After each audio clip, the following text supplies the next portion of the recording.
Hola, ¿qué tal? ¿Qué tal? Muchas gracias por platicar con nosotros y compartir tu voz. Encantado. Estamos en esta ocasión con Luis Bagué. Él es poeta español. Ujú.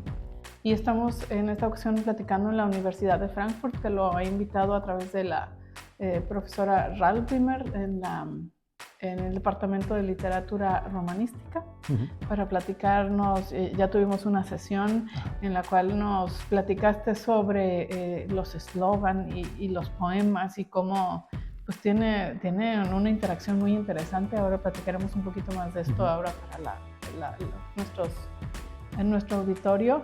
Y dentro de un rato vas a platicar un poco sobre tus poemas, vas a dar lectura a algunos poemas.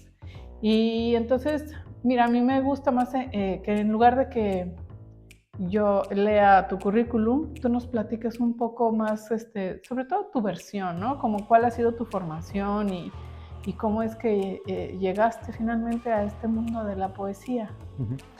Pues yo siempre he ido combinando lo académico con lo creativo. Y de hecho creo que en mi caso han ido más o menos a la par. De hecho, pues poco antes de leer mi tesis doctoral publiqué mi primer libro de poemas y más o menos siempre pues, he ido desarrollando una faceta académica con distintas becas, con distintas ayudas, y empecé a publicar. Mi primer libro apareció en el año 2002 y desde entonces pues, he seguido un ritmo más o menos regular de publicación. Y digamos que hay varios también ciclos o varias etapas en mi escritura. Creo que el primer ciclo se termina en torno a 2011, cuando empiezo a escribir sobre temas más actuales, sobre una visión más contemporánea de la realidad. Y bueno, pues mi último libro es del año 2022, o sea que hace 2 años que publiqué mi última obra poética hasta ese momento. ¿A qué edad empieza Luis a darse cuenta que le gusta escribir? Pues se da bastante temprano. Lo que pasa es que yo no seguí el camino habitual que siguen los escritores, los poetas. Yo empecé a escribir prosa, empecé a escribir cuentos. Digo, cuando tenía 15, 16 años, pues muy influido por algunas lecturas, por ejemplo Cortázar o el Dublinense de Joyce. Digo, pues empecé a escribir, pero escribía relatos de 4, 5, 6 páginas. Entonces fue a raíz de un hecho muy concreto, que es un profesor del instituto, organizó una semana cultural y dijo, vamos a leer poesía. Entonces yo había leído hasta ese momento pues, la poesía convencional que lee cualquier adolescente. Pues, había leído a Becker, había leído algo de Lorca, pero ese autor, ese profesor, nos puso en contacto con autores contemporáneos. Nos pasó varias antologías y dijo, bueno, esto es lo que está escribiendo la gente ahora. Entonces descubrí que lo que estaba escribiendo la gente ahora me interesaba mucho. Y de una manera un tanto intuitiva, pues empecé también, supongo que en principio imitando las voces de esos autores, pues empecé a escribir poesía. Ni siquiera estaba muy seguro de que aquello que escribía al principio fuera poesía, ¿no? Me acuerdo que mis padres, que eran profesores de instituto, pues en una ocasión me vieron escribiendo y le dije, acercaos, esto que estoy escribiendo es poesía. Es decir, que ni siquiera estaba muy seguro. Pero bueno, pues poco a poco, pues eso sería con 16, 17 años, pues luego estudié filología, empecé a meterme más en el mundo de la poesía y ya mi primer libro lo publiqué con 23 años. Porque eso es algo que nos da miedo a muchos, que podemos tener la inquietud por escribir, si lo que estamos escribiendo es lo suficientemente bueno, si está bien escrito o no, si le va a interesar a alguien. Ese miedo no te abandona nunca. Digo, por muchos libros que hayas publicado, digo, siempre hay una especie de prueba de, pues bueno, ¿realmente le va a interesar a alguien esto? ¿Le va a llegar a alguien lo que quiero transmitirle? Es decir, que yo creo que hasta cierto punto es bueno que esa inseguridad esté ahí. Digo, si uno ya está muy seguro de dominar la técnica o de dominar el oficio, puede que lo domine en la forma, pero puede que aquello no transmita nada a nadie. Te presiona un poco, ¿no? Tal vez esa inseguridad a buscar hacerlo mejor. No sé si conozcas a Rick Rubin, él es productor de icónicos grupos de rock, por ejemplo, y él en un libro suyo que se llama sobre la creatividad, dice que uno debe hacer las cosas para uno mismo, no pensando nunca en hacerlo para un público determinado, porque al hacerlo para ti mismo es como resulta ser mejor. Claro, sí. Además, en el caso de la poesía, que no tiene apenas lectores, tampoco tendría mucho sentido hacer concesiones pensando en los hipotéticos lectores. Claro. Digo, realmente sí. Creo que uno escribe para una especie de lector ideal que sería pues una versión desdoblada de uno mismo. O sea, yo lo que escribo es lo que intuyo que en algún momento me habría gustado leer. Tú tienes ya algunos premios muy reconocidos. Sí, bueno, en España hay una peculiaridad, que es que una de las maneras primeras de publicar es ganar un premio. Es decir, muchas editoriales llevan aparejada la publicación con esos premios. Entonces es verdad que durante mi primera etapa me presentaba esos premios porque eran la vía que me abría las puertas a la edición. Resultaba casi más sencillo eso que mandar un libro en editorial con un cierto porvenir inseguro.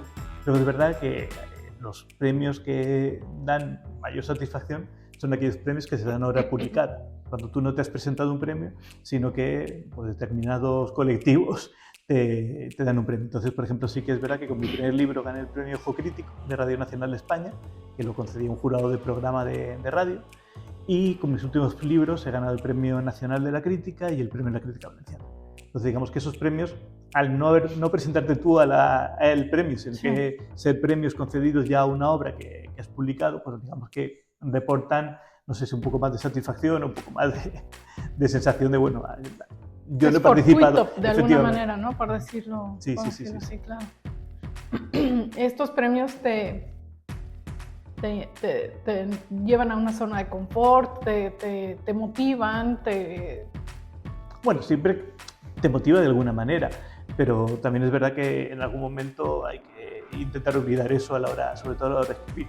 Hay poetas que no han ganado ningún premio, son extraordinarios poetas, y poetas que ganaron todos los premios de su tiempo y han quedado en el olvido. Entonces intento que eso me estimule, pero también relativizo bastante la importancia de eso, ganarlo. Cuando escuchamos la palabra poesía, invariablemente creo que pensamos siempre en la poesía clásica y esa que pues es un referente sin duda, pero poco nos lleva a identificarnos con ella, o mucho menos que una poesía, como tú has dicho, contemporánea, y en particular con esta aplicación tan familiar a lo que conocemos todos, como lo estás haciendo tú, ¿no? Como lo platicaste ahora, pondré en la edición alguna poesía, si tú nos lo permites. Sí, claro. Y entonces, hablando de los eslogans, algo que nos es tan familiar como los eslogans de las marcas comerciales, diste algunos ejemplos que, bueno, tal vez no son aquí y hoy, pero aunque al ver el anuncio nos queda claro de lo que estás hablando y esta poesía, cómo se relaciona con un eslogan y cómo a través de este ojo crítico poético podemos entender muy bien los eslogans, incluso los actuales, en el país que sea y en el idioma que sea. ¿Cómo llegaste a eso? A ver, yo creo que una de las primeras labores como docente es intentar quitarles el miedo a los alumnos ante la poesía. Digo, es verdad que todo el mundo llega a la poesía con el freno de mano puesto y con todas las alertas yo no entiendo, qué encendidas, flojera. Efectivamente. El poema no quiere decir nada porque los poemas no quieren decir nada. Entonces hay que decir, no, sí que quiere decir algo. El autor ha escrito esto con una finalidad. Entonces, digamos que ese primer paso creo que es necesario para desacralizar la poesía, para asumir que no es un objeto esotérico ni sagrado, sino que, bueno, que es algo construido con el lenguaje y que puede utilizar el lenguaje de la calle. Entonces, mis primeros trabajos académicos, por ejemplo, versaban sobre el mundo de la poesía comprometida, la poesía social, los distintos acercamientos a eso. A partir de ahí me acerqué también al tratamiento intermedial, al cine, a la éfrasis, y como una extensión casi natural de todo eso, pues llegaba la publicidad, porque me permitía juntar las dos cosas. Por una parte había un componente ideológico en la publicidad de manipulación que me interesaba, y por otra parte me permitía jugar también con la parte interdisciplinar, intermedial, visual. Entonces, casi que ahí convergían algunos de los intereses que naturalmente había tenido desde el principio de mi trayectoria. Esto me hace pensar cómo muchos eslogans que se crean para marcas comerciales, pero también para políticos, etcétera, son una verdadera ocurrencia que no quieren decir nada. Y entonces, pues no pasan de ser parte de una pequeña campaña y ya, pero nadie los recuerda, no pasan a un acervo como de los mejores casos, por ejemplo, ¿no? Y en cambio hay otros que trascienden décadas. Y entonces lo que tú sabes sobre la poesía, todos estos principios, sin duda son una muy buena herramienta para quien quiera dedicarse a la parte de la mercadotecnia, para hacer estos slogans, estas frases. Sí, a ver, es cierto que yo trabajo ya sobre eslóganes que ya existen, pero es cierto que la fortuna de los eslóganes depende de muchísimas variables. Sí, A veces hay cuestiones puramente azarosas, pero también el hecho de que conseguir un eslogan muy breve, muy rotundo, que la gente recuerde, creo que es algo muy importante. Y de hecho la poesía habitualmente se sirve de esos eslóganes que ya han triunfado previamente. Es decir, la poesía está jugando con eslóganes que todo el mundo conoce, está jugando con el conocimiento compartido de los lectores y precisamente funciona el poema en la medida en que el lector es capaz de desentrañar ese código. Si jugáramos con un eslogan o con un anuncio que no hubiera perdurado, pues el poema se caería porque no tendría un destinatario capaz de entrar en ese juego de complicidades.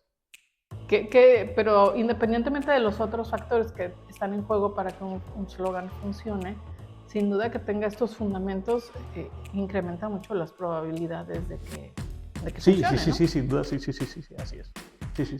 Y luego nos has dado unos ejemplos, por ejemplo, hablábamos de Starbucks y las sirenas, y hay un poema, entonces, de ahí parte de las sirenas, y Starbucks es una marca mundialmente conocida, ¿no? Y cómo a partir de eso se desdobla una poesía es interesantísimo. Claro, es que Starbucks funcionaba con muchas cosas. Funcionaba como un espacio, funcionaba como una marca. Algunos lugares tienen la virtud de convertir las marcas en espacios. Es una experiencia. Claro, si no vamos a un McDonald's, no vamos a un restaurante, vamos a un McDonald's, o no vamos a una cafetería, vamos a un Starbucks. Entonces, la marca acaba colonizando el lugar, y esa parte me parece interesante, y también todas las adherencias que tiene esa marca.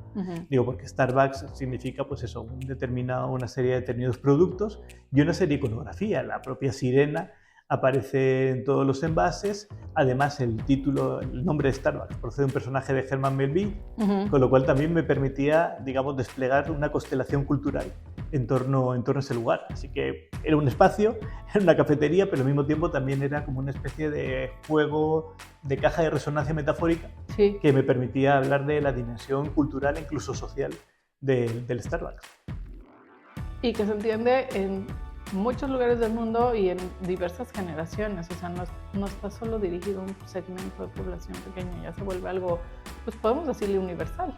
Claro, ese yo creo que es el quid de la cuestión, que al principio hablar de la publicidad y la poesía era como sacar al lector de sus casillas, era provocarlo de algún modo, pero en la sociedad contemporánea la publicidad forma parte de nuestra vida cotidiana como cualquier otro tipo de código. Entonces, efectivamente, el Starbucks tiene una capacidad de globalización y de perduración, dentro de 200 años, ¿no? Pero desde luego, en los próximos años o en los próximos lugares, da igual en qué latitud estés, el Starbucks todavía te va a seguir remitiendo una realidad muy concreta. ¿Cómo dirías o cuál es la diferencia entre una poesía de hace 200 años en Francia que esta poesía sobre Starbucks? Pues no es tan diferente como en el fondo. Es decir, los poetas simbolistas lo que hacían también era hablar de su realidad mediante un conjunto de símbolos. Lo que pasa es que los símbolos que utilizaban eran asociaciones emotivas, asociaciones que también tenía que ver en muchas ocasiones con lo visual, pero con una visualidad distinta, y realmente aquí estamos jugando con metáforas cotidianas, con metáforas de nuestra vida real, pero realmente no creo que haya tanta diferencia. Creo que simplemente vivimos en culturas distintas, percibimos realidades diferentes, pero creo que el juego, la articulación metafórica de los poemas, las imágenes que podemos encontrar, en el fondo no están tan lejos. Esta mañana también hablamos de cómo algunos tópicos pervivían desde la antigüedad clásica y seguían funcionando ahora. Una cosa es que le cambiamos el envase al tópico, pues le cambiamos la tapa, le cambiamos algunos ingredientes, pero el tópico sigue estando ahí. Claro. Hay cosas que son y seguirán siendo, ¿no? Mientras el ser humano sea Efectivamente. Ser humano. Nos platicaste de otro tema que me pareció de particular interés sobre Netflix y estas plataformas en general, ¿no? Que ahora producen contenido pero dijiste que lo mismo hay una película, ficción, que un documental o las noticias que son reales, ¿no? Y entonces, ¿cómo hay, en dónde se borra esta línea entre los que son actores y los que son, pues, protagonistas reales porque lo están viviendo? Sí, creo que uno de los problemas de nuestra sociedad es que estamos demasiado filtrados a través de las pantallas. Lo hacemos todo a través de las pantallas, escribimos a través de las pantallas, leemos a través de las pantallas, nos comunicamos a través de las pantallas y de algún modo parece que la pantalla añade una especie de capa ficcional a todo lo que estamos percibiendo. Entonces, cuando uno entra en una aplicación de streaming para ver una película, está entrando al final en una pantalla y parece que todo lo que ve a través de esa pantalla lo interpreta con ese código metaficcional. Con lo cual, incluso cuando vemos las noticias, pues hay una apariencia de realidad que parece que estamos viendo un documental muy bien hecho de Netflix o de cualquier otra de HBO, de Amazon, de cualquier otra compañía streaming. Entonces, me interesaba ver de qué modo el exceso de pantallas acaba distorsionando lo que es real de lo que es ficcional y mezclando las cosas. Y claro, porque antes veíamos, no sé, tal vez un programa en la televisión, esta pantalla chica en la sala de nuestra casa, o las noticias, pero luego veíamos una película en el cine, en una enorme pantalla, y ahora vemos todo en esta misma pantalla que es el móvil, el cine, y también incluso en la misma plataforma, no sé, en X, por ejemplo, podemos ver memes y las noticias. Y tenemos una disponibilidad inmediata y simultánea. Digo, antes había una programación. A determinada hora se acababa la programación infantil, se acababa. Sí. Digo, ahora si uno quiere estar viendo contenido infantil las 24 horas del día, puede hacerlo. Entonces creo que también tenemos una facilidad de acceso a determinado contenido que hace años no teníamos. Es decir, hace años la televisión tenía unos horarios y al final pues la gente se acababa ciñendo a cada destinatario, se ceñía a ese horario. Sí. Ahora no hay horarios, uno puede estar consumiendo contenido de manera continuada sin que haya ningún tipo de censura. Entonces eso también creo que favorece esa saturación de estímulos que muchas veces tenemos y que muchas veces creo que tendemos a comunicarnos o a vivir demasiado pendientes de las pantallas. De la pantalla. Y bueno, sí, hay incluso estudios que hablan de de una dependencia a esto y también de angustias terribles si se te olvida el móvil, por ejemplo. Esto no va a cambiar. Si acaso este tema de la pantalla va a dejar de ser un dispositivo externo y se está convirtiendo poco a poco en algo que puede estar ya en los lentes. ¿Esto va a generar un cambio te parecería tal vez, no sé, en cómo nos relacionamos con la información? Porque además ahora ya todo es tan fluido, lo que puede ser escrito, en audio, en video, y a la hora que sea cada vez más parte de nuestro cuerpo, casi lo vamos a tomar como si fueran nuestros pensamientos, ¿no? Sí, a ver, tampoco quisiera lanzar un mensaje antitecnólogo, o sea, creo que la tecnología es buena, nos sirve para muchas cosas, nos sirve para comunicarnos, nos sirve para mandar mensajes instantáneos, pero es verdad que, como todas las cosas, habría que asumir un uso razonable, es decir, en el término medio. Ahí sí que está la virtud, digo, creo que no se trata de desterrar las pantallas ni de no se pueden utilizar los teléfonos, efectivamente. Pero bueno, creo que hay que intentar darles un uso más o menos razonable y sobre todo ser capaces de discernir qué forma parte del contenido de divertimento o que de entretenimiento y qué forma parte de un discurso real.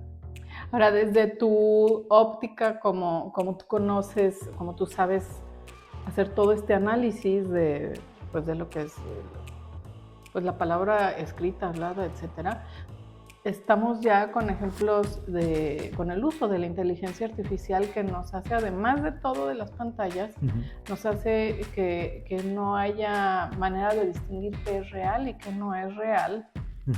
Y puedes, entrando a cualquier programa, escribes unas palabras y la inteligencia artificial te lo convierte en fotografía o incluso ya con video, ¿no? O una persona artificial que parece completamente real. ¿Qué piensas tú con esta cosa tan disruptiva? Con la IA está pasando algo muy similar a lo que hace años pasó con Internet. Digo que también en algún momento parecía que todo iba a estar en Internet y ya no haría falta que escribiéramos nada nunca más. Entonces, bueno, yo creo que la IA, si se utiliza de manera adecuada, puede ser una herramienta, creo que útil. El problema es que tratemos de que la IA sustituya cosas. La IA nunca va a sustituir a la fotografía, la IA nunca va a sustituir a la arquitectura y la IA nunca va a sustituir la escritura. Digo, supongo que dentro de algún tiempo pues, se perfeccionarán las técnicas y a lo mejor podemos utilizarla. Y a lo mejor resulta interesante utilizarla. Pero siempre asumiendo que va a ser una herramienta, no la finalidad en sí misma. ¿Y qué tal entonces ahora podemos también ponerle a cualquiera de estos programas, escribe un poema sobre, y le decimos que y existe ese poema? Sí, pero no funciona. Es decir, cuando la IA tú le dices claro, cuando tú a la IA le dices que escriba un poema, digo, la IA lo que hace es recopilar lo que hay, la información que hay. Entonces, en algún momento, pues hay algunos versos que funcionan mediante topicazos, pero aquello no tiene organicidad. Se nota como algo artificial, que en último término es lo que sucede. Incluso la gente cuando habla, bueno, los trabajos académicos generados por la IA, a lo mejor dentro de 200 años o dentro de 100 o dentro de 30 son indistinguibles. Yo las pocas veces que he tenido un trabajo escrito con IA me he dado cuenta enseguida. Porque la IA funciona bien hasta que deja de funcionar. Entonces te mencionan 3 autores del siglo de la generación del 27, Lorca Alberti y un cantante de jazz americano de los años 50. Es decir, que todavía las costuras de la IA yo creo que todavía son muy perceptibles, sobre todo en cuestión literaria. No sé, por ejemplo, si en cuestión visual funciona mejor, pero un poema generado por IA yo creo que no tendría mucho problema en saber que o es un poema generado por IA o hay algo que pasa, hay algo raro en ese poema. Alguien hacía el símil de un pastel de estos que luego compras una caja, le agregas agua y lo metes al horno, que un pastel hecho realmente con todos los ingredientes. Sí, es algo precocinado, etcétera, ¿no? y sabes, notas eso. Tal vez se ve igual, los dos saben rico, pero sabes, hay una diferencia, ¿no? Sí. Y esto nos lleva al temor o a lo que todo el mundo dice que la inteligencia artificial nos va a reemplazar en todo, pero más bien es como, bueno, finalmente es una curva, ¿no? Se adopta, todo el mundo adopta, todo el mundo lo quiere usar, todo el mundo la compra y la cree, pero pues finalmente luego las cosas ocupan su lugar.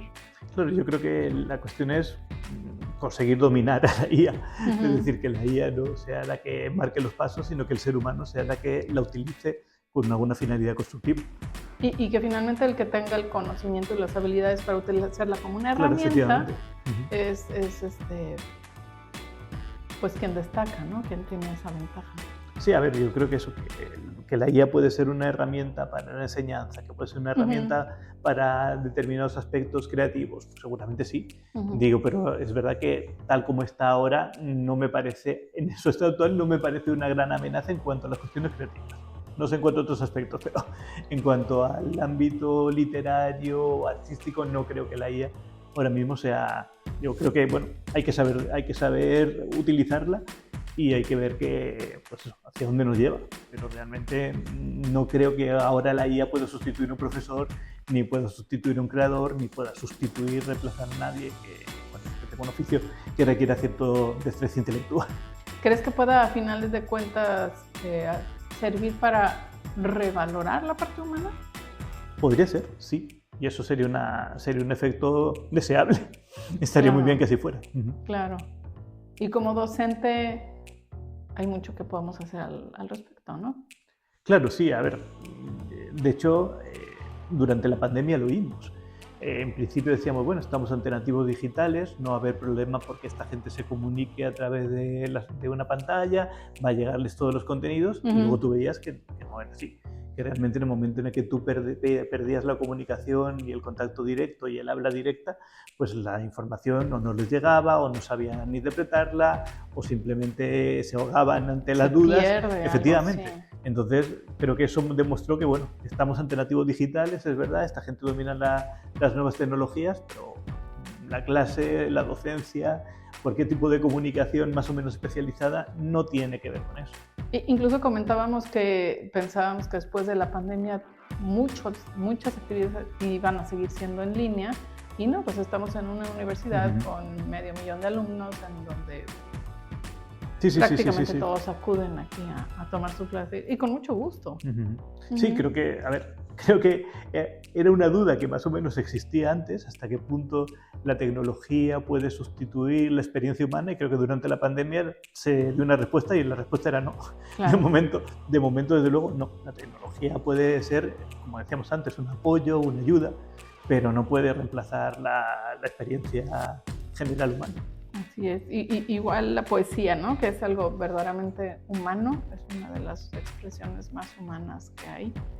Y qué gusto que haya profesores como tú que nos quitan esta sensación de que la poesía y qué difícil, y contar las sílabas, y si rima y no rima, y qué significa, y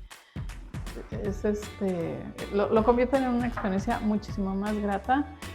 Si nos permites, vamos a grabar la sesión de un rato para compartir algunas partes, porque es una delicia estas experiencias contigo. Muchísimas gracias, estupendo. Pues muchísimas gracias, Luis, por compartir esto con nosotros.